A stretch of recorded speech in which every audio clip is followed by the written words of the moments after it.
So for this movement, we're going to do a elongated bridge so that we get more hamstring activation, potentially some more glute activation as well.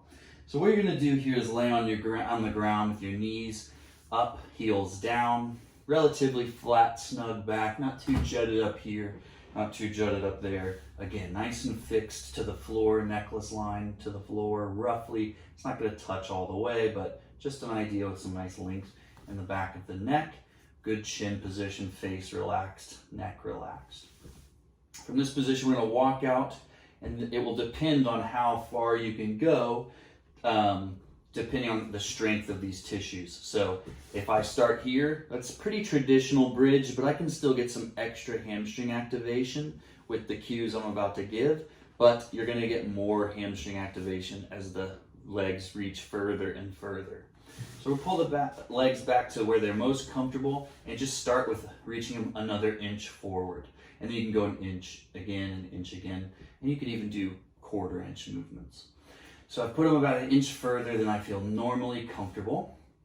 And as soon as I start to reach the legs, I notice that the low back starts to pick up from the floor. And as you can see, I can get my hand under there.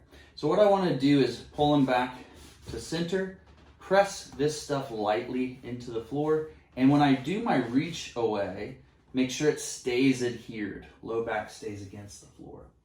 So I'm now in a further elongated position.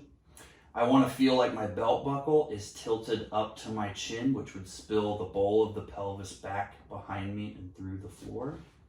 And from this position, I'm going to lift up about 4 inches, not into a full bridge because then it might go up into my low back, just about 2 to 4 inches. So a light bit. You want to feel some shaking pretty quickly in the hamstrings. If you're not, you can tuck the pelvis a little further and you can reach the legs a little further.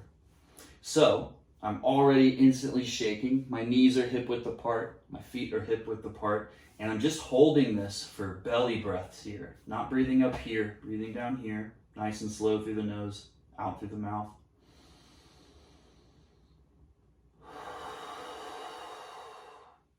If I feel like I can go up a little higher without bending the low back like this, then I can keep that flat. I want the back and the hamstrings in one straight line. And pretty quickly you fry the hamstrings. Again, if you're not feeling the hamstrings yet, reach the feet a little further, hold the position a little longer, tilt the pelvis a little further. It's a great way to start conditioning the hamstrings while keeping the upper trunk in a nice capsule instead of breaking the capsule, keeping all this together, head nice and long, going a little further over time till you hear something like that. If this is felt in the lumbar at all, tighten the abdomen. If it's still felt in the low back, regress or ditch this movement completely, but play with that and see how it goes.